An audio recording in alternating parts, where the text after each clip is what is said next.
begin this evening, and folks, welcome. We're going to call our Board of Works to order this evening. This is March the 22nd of 2021, and just a little past 5:30, so we're calling the Board of Works for this session to order. So we'll begin with the roll call by our clerk treasurer, please. Mayor Amy. Here. Karen Gricius. Here. Tom Lewis. Here. Thank you, Ms. Jan, for that. And next we'll have the approval of the minutes of the March 8th meeting. So we'll entertain a motion to accept the minutes as presented unless you've seen a correction or an addition or subtraction. I make a motion that we approve the minutes as submitted. Okay, Tom Lewis makes the motion. Is there a second? I'll second. Karen Gricius seconds. Any other questions, comments? Hearing none, all in favor say aye. Aye. Aye. Unanimous. Okay, let's go down to our department heads now. The first thing that we have is for Jill Baker. Yes. I'm standing in for Ashley tonight and presenting the Vienna Finley Elementary Parking Lot Expansion Project. We have Josh Darby here with the architectural firm if you all have any questions. If you have the plans in front of you, if not, we have them up on the screen.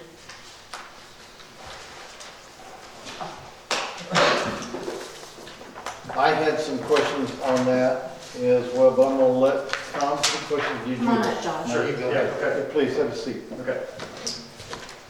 Mr. Darby, Yes, sir. nice to have you here with us this evening. Thank you for joining us. No problem. You want to explain this process, sir? Sure. So currently, if you can go down one more page there. This is our proposed site plan. So what the school currently has is in this area, they have a staff parking lot, and then staff also parks along the road there on Ivan Rogers Drive. So their desire is to increase their staff parking, which we're doing that by installing parking here and a secondary overflow lot here. Their desire is to separate the bus traffic as well as the car rider traffic and the staff parking so that there's no overlap between them. So we have all the staff parking over here. The car rider pickup will come in and stack here and then pick up on this side of the building as it does currently. Buses will loop around the staff parking here, pick up, and then come back out this way, so there's a complete separation.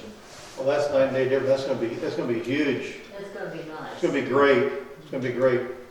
Folks, So- also, did you notice the new monitor we have? So everybody can see everything. And isn't this so nice?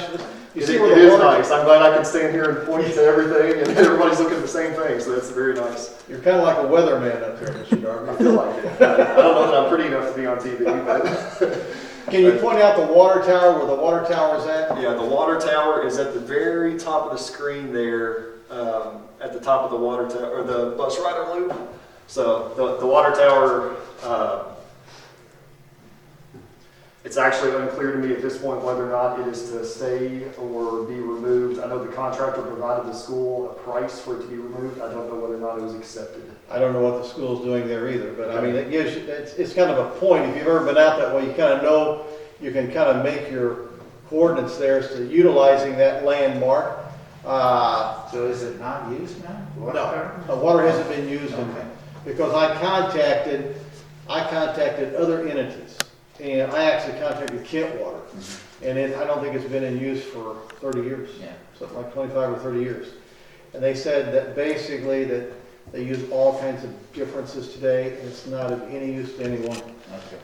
So, I guess one of the questions I have, Mr. Darby, was about the drainage. Yes, so this entire area here where the staff parking and car rider pickup stacking is currently grass. There is a pond in this area here.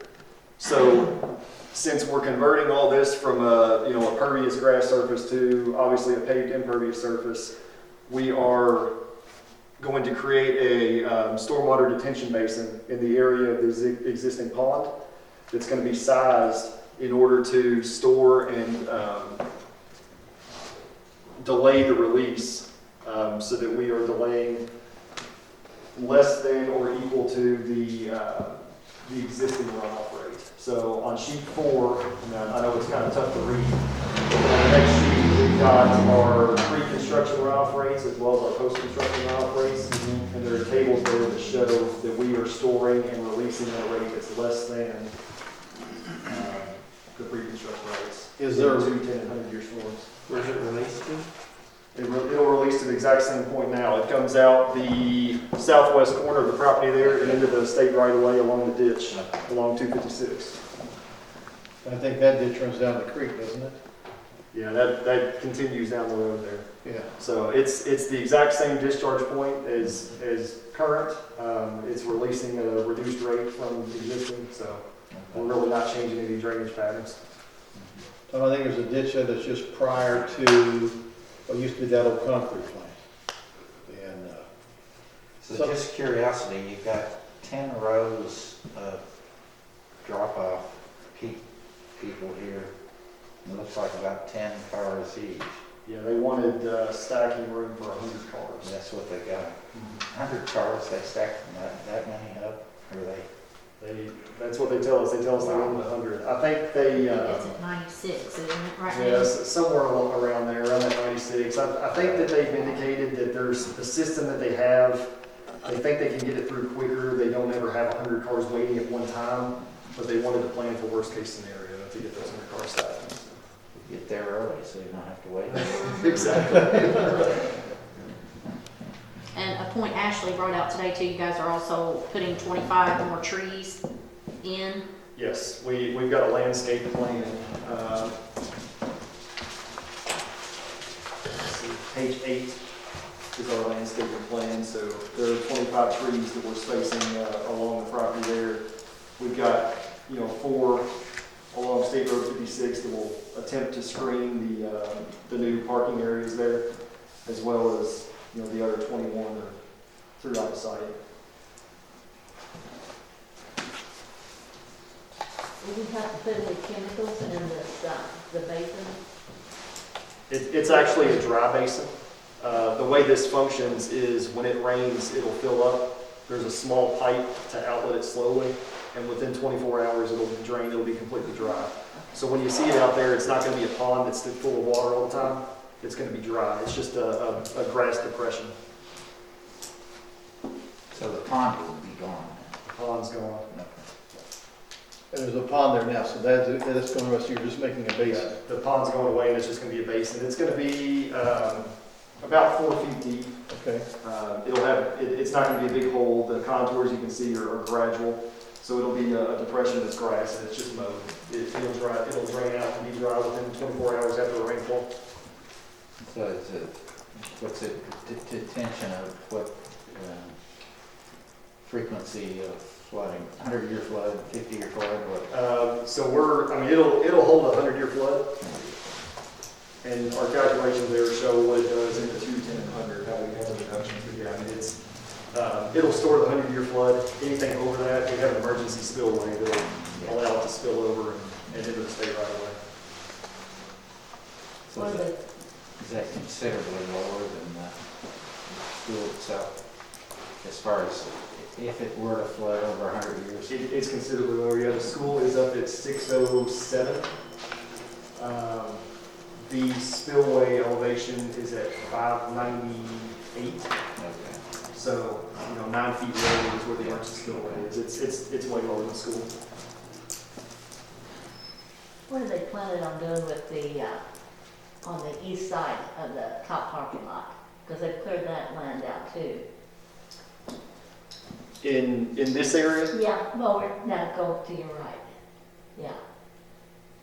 their property line is here. So there's a grass area here, and that's going to be used for this staff parking. Okay. They wanted 100 staff spaces. We can only fit 34 up here, and then the remainder are down here. So there'll be staff parking here as well as here. Okay. I think everything to the right of Ivan Rogers Drive is private property. That's right. Is that correct? Yes, that's not school property.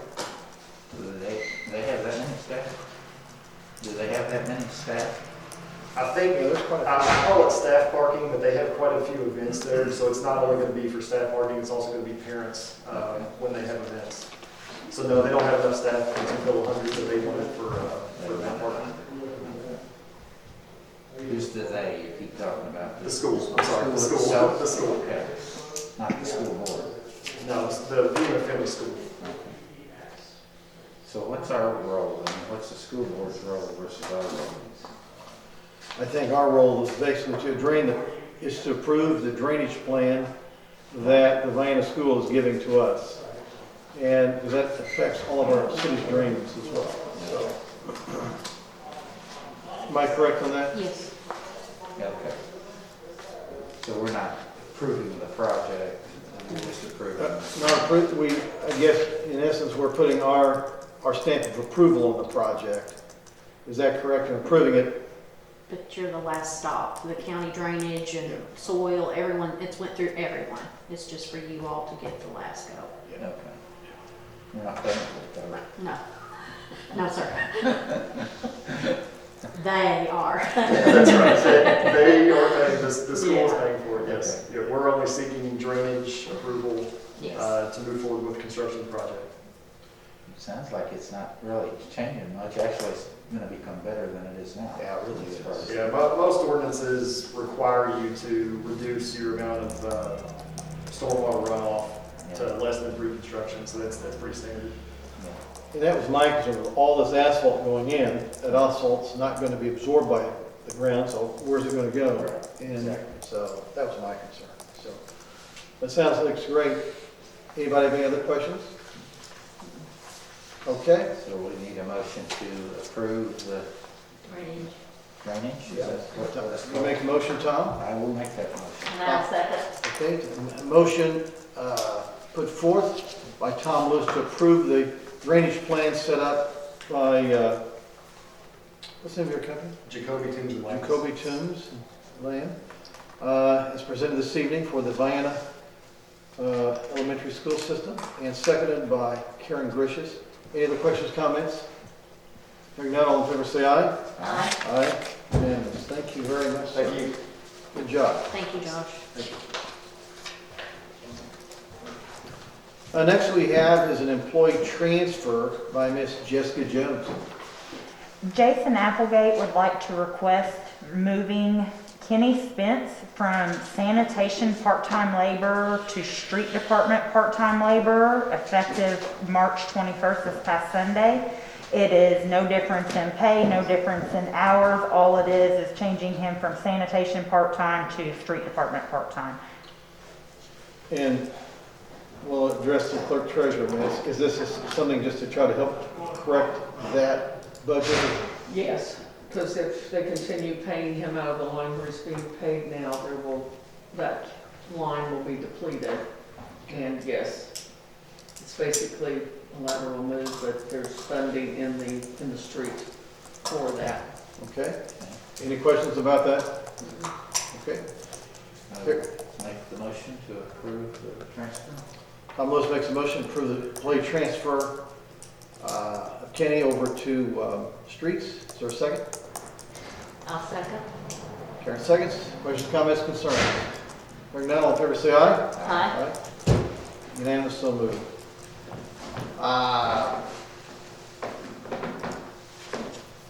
Sewer adjustments, Jessica Jones. These are what Leslie normally presents to you. You guys have already seen them, and it's just to get the approval on the sewer adjustments. Okay. Any questions on those? No? Okay, hearing none. On the motion, I guess, to accept the sewer adjustments as presented. I'll make the motion. Karen makes a motion. I'll second. Tom seconds. Questions, concerns? Hearing none, all in favor say aye. Aye. Aye. So unanimous, so moved. Let's go to department heads that are here today. Mr. Binkley is here. Do you have anything for us, Mr. Binkley? Yeah, as you all know, I've been absent from a lot of these meetings since the COVID, simply because a lot of things I needed, I didn't need to be here for. So what I've provided you for, each of you, is kind of a update, what's going on, what we're doing, where we're at, what to kind of expect coming. We've got a very, very busy season coming up. And to start at the top, the electric distribution infrastructure. Mr. Binkley, why don't you come and join us to the table, sir? That way the camera can see you and people can hear you better, maybe. Folks, this is This is Mr. Binkley, he's in charge of our electric department. Continue on with the electric portion of it before we get to the broadband, is that we've got a lot of major projects in the pipeline right now. These are good things because of multicolors expanding, as everyone knows. But in doing that, we've got several things that we have to do for them to make it possible for them to do what they need to do. One of them, primary voltage riser pole, is an extensive job. It's what feeds their facility now. They asked if we could move that easter. There's a lot of prep has to go in place before we move that, and we cannot make that schedule. But we will be able to parallel their service in, we believe, and not interrupt their service. You're moving on Easter Day, somebody goes, they're closed? That's when they wanted to do it, but we couldn't do the preparation to do it on Easter Day. It just wasn't going to happen. So we're making arrangements so that we can parallel their primary feed in, I got you.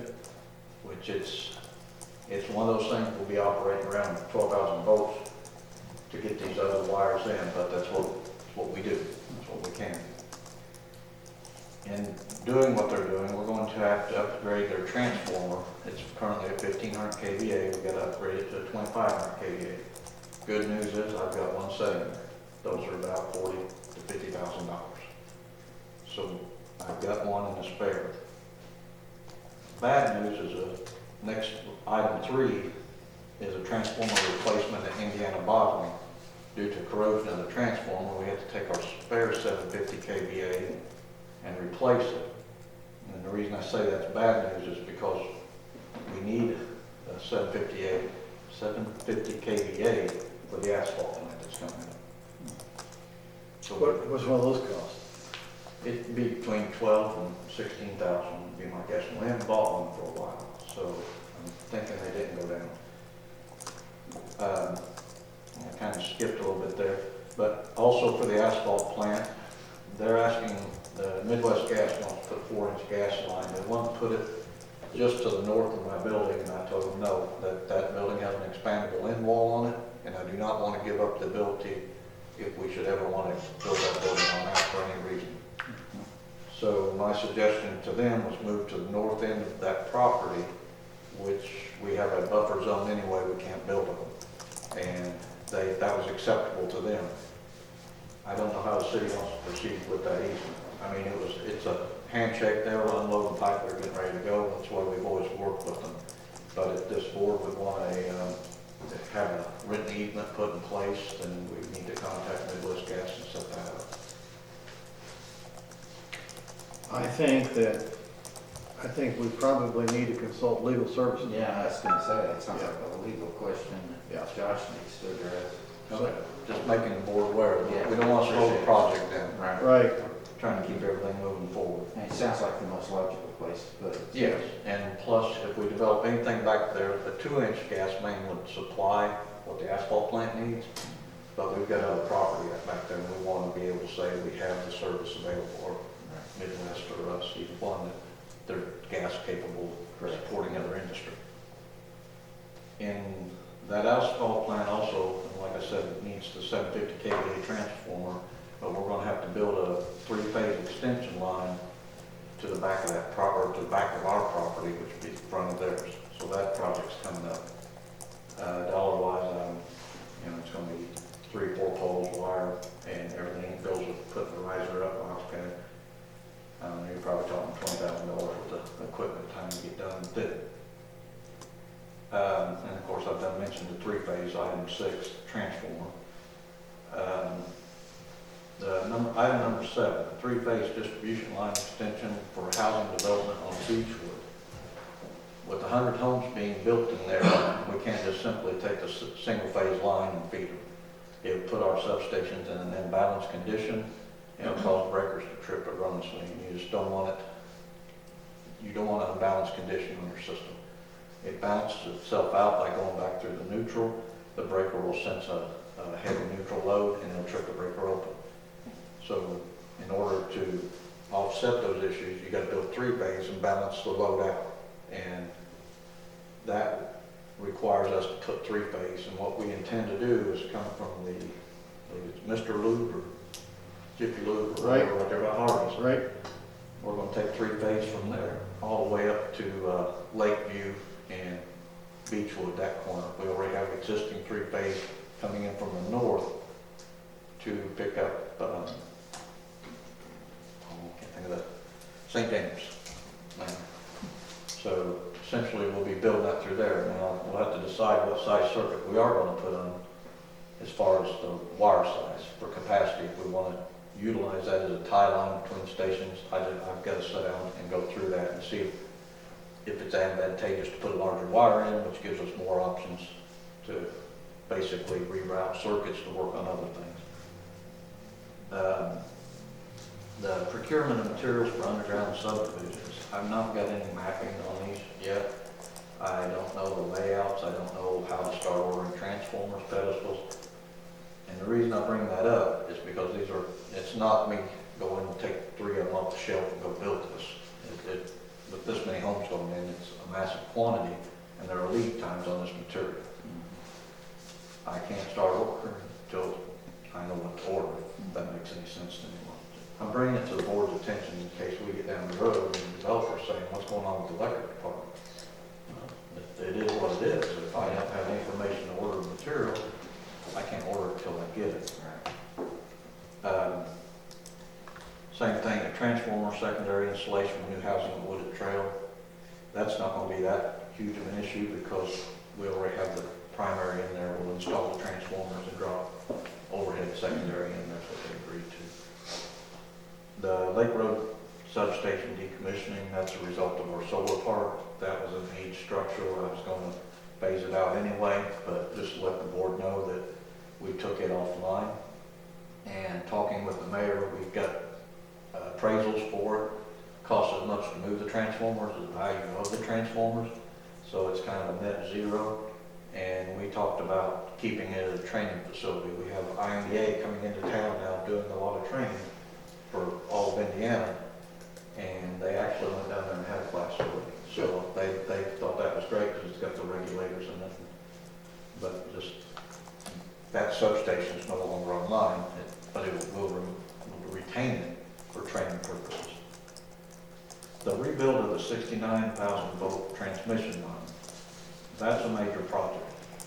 And I spoke briefly with the mayor about, that may turn into something because of everything else we got going on, that we would get bids on it, put it out for bid.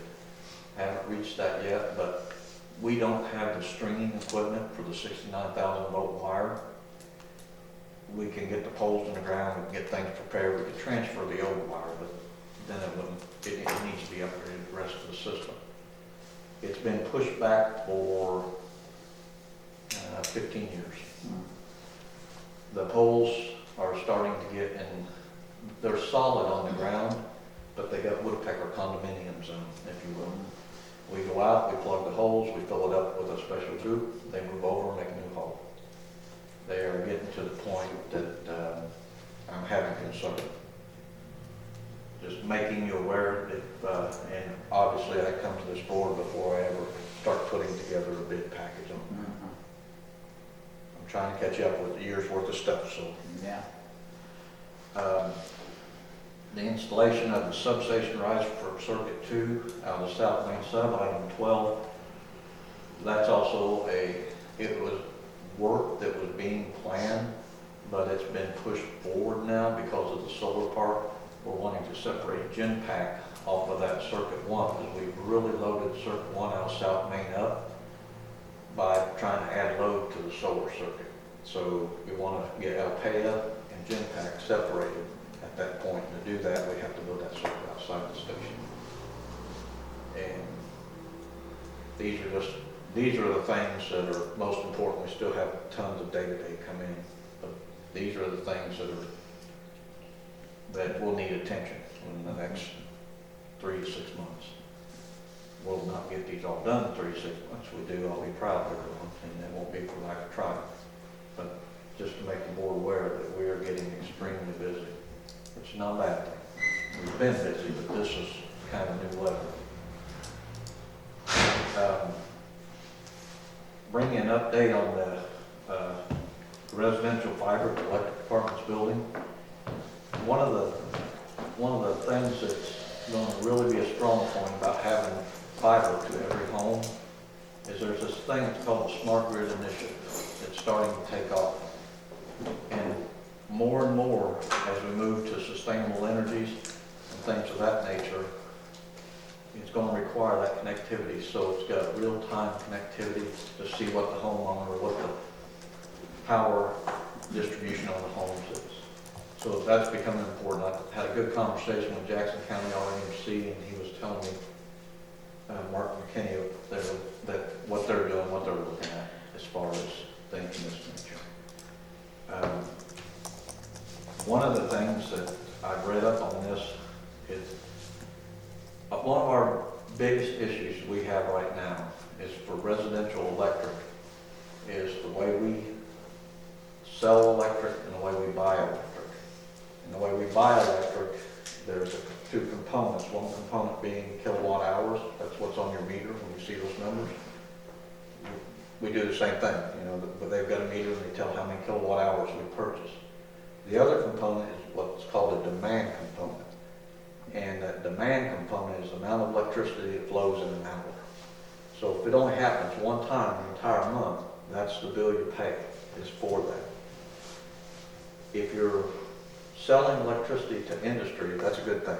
It makes them balance their loads out. It keeps everything manageable. So we don't have to build these huge lines for just peak loads. On residential, we don't have that capability yet. We're looking at software to purchase to be able to start offering things of that nature.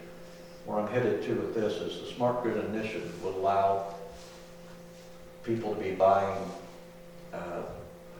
Tesla's building a thing they call Powerwall. So you can buy electricity when it's cheap at night. Electricity is dirt cheap at night. About 2 to 4 in the afternoon, it's expensive. This will allow us to set up purchase plans to help save money for our people in the community. If you want to set this program up, and plus you have emergency backup power, that you can set it up to where you load those batteries up at night, you use them during the peak hours. That would save us as the electric utility a lot of money. So these, we're talking 3, 4, 5 years down the road at least, but we're building a system where we can take advantage of these things. These little designations, the OE&S, WSTE, and SM under electric residential fiber, is the regions that we're building out. The old electric is what OE stands for, was completed November 1st, and it was released for sales then. We've got that system built, it's ready to go. The north side, the fiber design allocation, we had it, what we thought was ready to go in mid-April, and then someone said something about the mayor looking at building houses, I think it's south of Carl Lane at that time, and then over by Wood Trail. Whoa, hold on. So I gave Terry a call, and he came down and went over the map and said, we're looking at this. So we backed up and had to redesign it so that we made sure we had fiber for all the homes, which was a good thing. It happened in a good way. We can catch this and build the system we're wanting to build. So that got completed in 2020. Currently on the north sub region, we have 50% of the fiber trunk. The electric department has been really hitting this hard. Been working behind Karen's house there a good little bit, and probably sometime this week, if not next, we'll be pulling some 288 cable through there. That's a big cable, about a little over a mile worth. And Bob can testify, that stuff will work. It is heavy cable. But we're getting it done. We're getting this built. And it will set Scottsburg far apart from most communities, that we will be able to offer a gigabit service. Plus, we're putting something in for the electric department to be able to capitalize on these smart grid initiatives. Item number 5, MST's delivery date, was moved to mid-April. So we haven't started putting MSTs up yet. We've got a little bit of work still on the trunk lines, so that timing might not be so bad. We haven't started the splicing on the north sub either, item 6, because we're waiting on a distribution cabinet. When we ordered it in December, my intent was to have someone monitor these lead times so we know where we stood, and I just don't have the people to do this. So what we found out, it was our 10-week lead when we ordered it in December. We got told a couple weeks later, it'll be here in July. That's a long 10 weeks. Sure is. So that is a critical part of the structure. It's very time consuming, a lot of fiber splicing going on with it.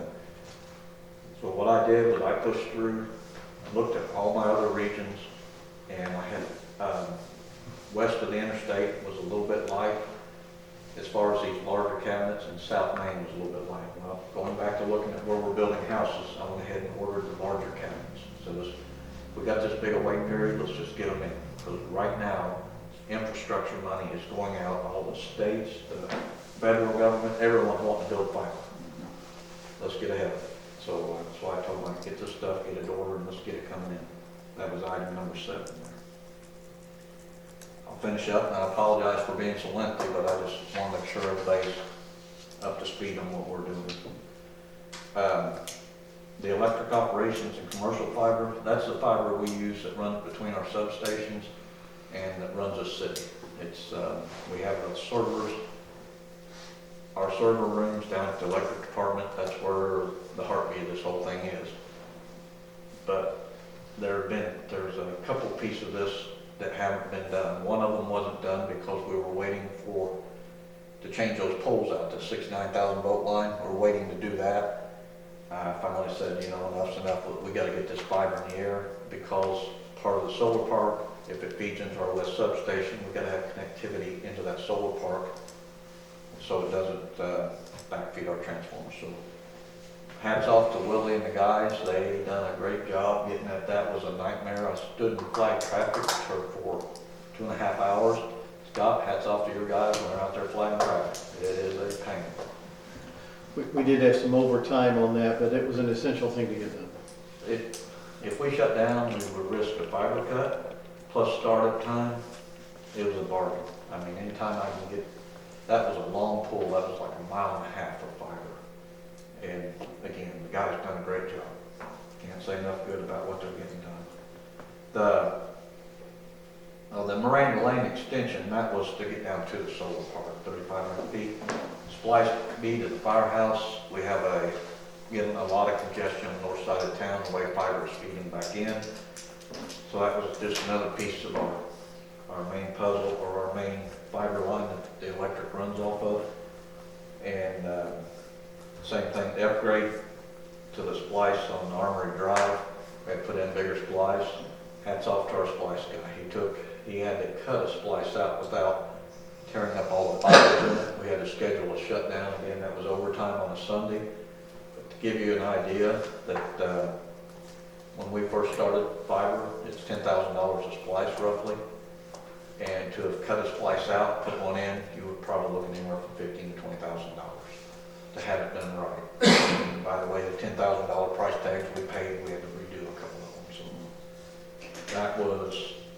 that was an exceptional job that got done there. And Solar Park dark fiber is just that we're going to allow IMPA to have dark fiber coming out of our substations to monitor the use of our stations, so their Solar Park doesn't backfeed our transformers. They're being allowed to use that without charge. However, should my fiber get all used up and I need those, then I'll approach IMPA that you got first dibs on it. But if I'm losing $375 a month because you gotta have that fiber, we need to talk. Hopefully, if we keep getting loads on that solar thing, that'll go away anyway. But that's a hint there. I need big loads. Yes, and that's what we're bringing to you, I think. Sorry for the length, but again, I'm gonna bring everybody up to date what's going on, what we're doing. And I still can't say enough good about the guys at the department. I keep piling stuff on them. Keep smiling and getting it done. So that's great. It is great. It's good to work with people that have that attitude. Folks, I want you to see here, I want to give kudos to our utilities department, to Jim Binkley, to our water department, our sewage department, our fiber optic department, broadband department, and soon to be our sanitation department. I mean, these folks are out here. You talk about national companies, large companies, they cannot get to you as quick as our people can get to you.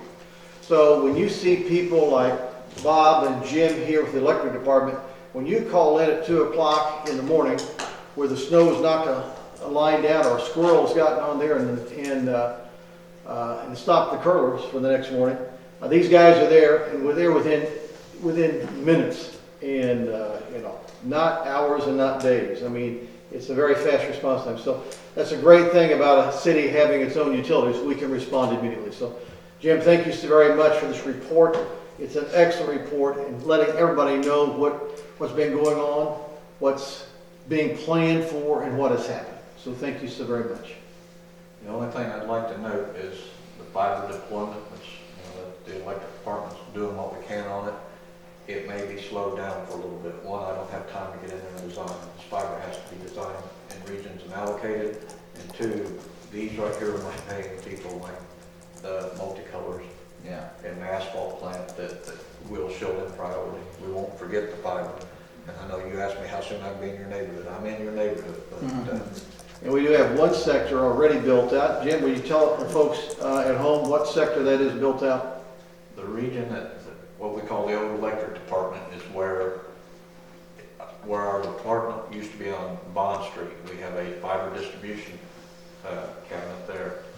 We built from the intersection of Highway 56 and 31 to the east and to the north up to Lake Iowa. That comprises that region. The next region that we're building. Wait just a second. Now, so folks, let me just explain this. So basically on US 56, all the way at 31, so from 31 all the way out to the east part of the city where you first come into Scottsburg? Correct. And how far north is that? And it goes from Indiana State Road 56 to the Lake Iowa. Okay, so if you're in that area, you can now get a gig. It's 500 meg right now. They're running it. It will be a gig. The only reason is we just want to test drive this. So call into Scottsburg, get lined up with that.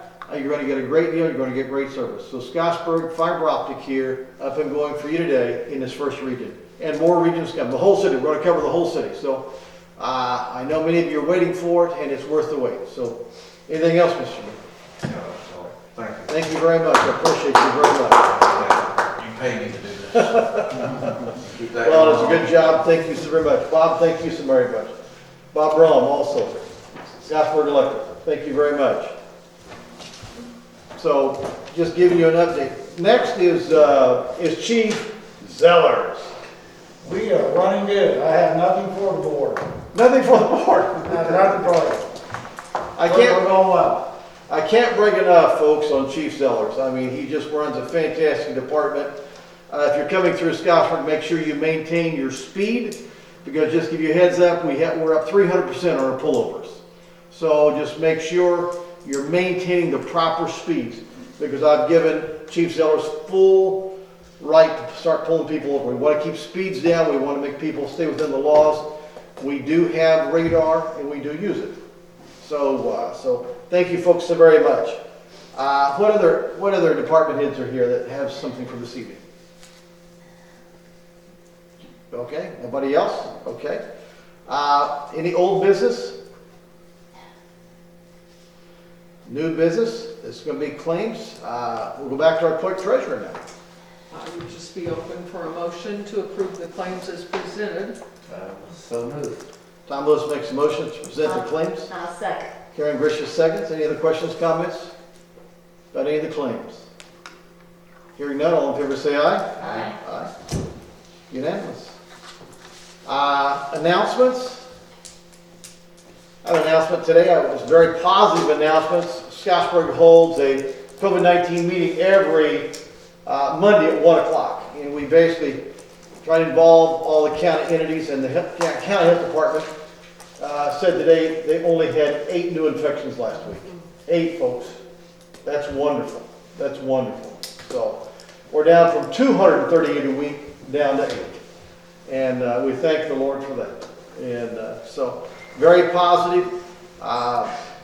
Folks, we're still wearing masks. I know everybody's getting tired of it. You know, we've got, but we're getting there. Spring is here. It's getting warm out, and so it's going to be better to be out and have the mask off in areas where we can have a mask off. So, but inside, please keep wearing your mask. So, anything else?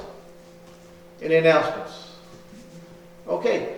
Folks, have a great evening. Thank you for joining us. We'll have a motion to adjourn, please. I'll make the motion to adjourn. Karen Gricius makes a motion. We're so adjourned. Thank you so very much. Good night.